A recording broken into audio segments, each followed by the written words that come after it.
this crooked media. You talk about crooked Hillary, they're worse than she is. They are so dishonest. Without the media, Hillary Clinton couldn't be elected dog catcher. I mean that. True.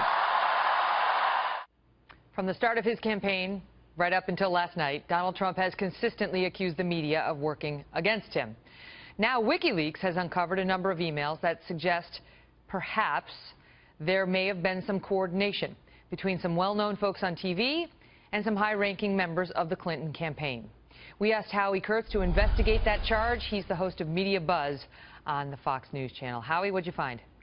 Hi, Megan. Well, the latest batch of hacked emails disclosed by WikiLeaks is causing headaches not just for candidates, but for journalists and commentators. Donna Brazile, the acting Democratic Party chair, is in hot water tonight over an incident last March when she was a CNN contributor. Brazile was the DNC's vice chair while working at CNN, but has temporarily suspended her network contract for now. The day before a CNN town hall with Hillary Clinton and Bernie Sanders, Brazile wrote the Clinton campaign, "From time to time, I get the questions in advance. Here's one that worries me about HRC. It involved the death penalty, with Brazile citing these statistics. 156 people have been on death row and later set free. Since 1976, 1,414 people have been executed in the U.S. And this was the town hall question.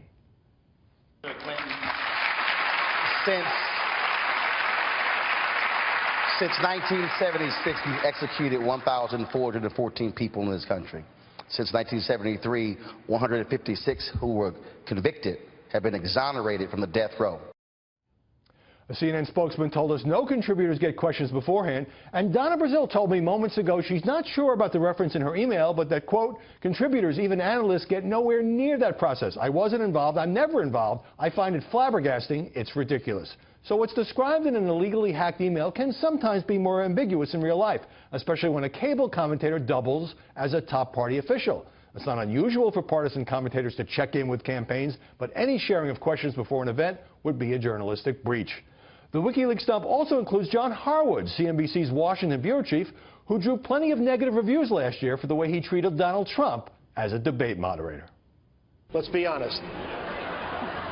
Is this a comic book version of a presidential campaign? I talked to economic advisors who have served presidents of both parties. They said that you have as much chance of cutting taxes that much without increasing the deficit as you would of flying away from that podium by flapping your arms. Now we learn that weeks after that debate, Harwood chastised the Republicans in an email to Hillary Clinton's campaign manager, John Podesta. Quote, I imagine that Obama feels some sad vindication at this demonstration of his years-long point about the opposition party veering off the rails.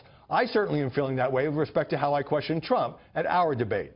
And in a message to Podesta after the Clinton email scandal broke, Harwood included a tweet he had posted, set aside process. If there's any specific, plausible suggestion of nefarious email Hillary Clinton was trying to hide, I haven't heard it.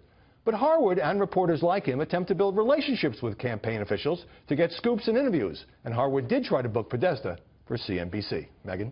Howie, thank you.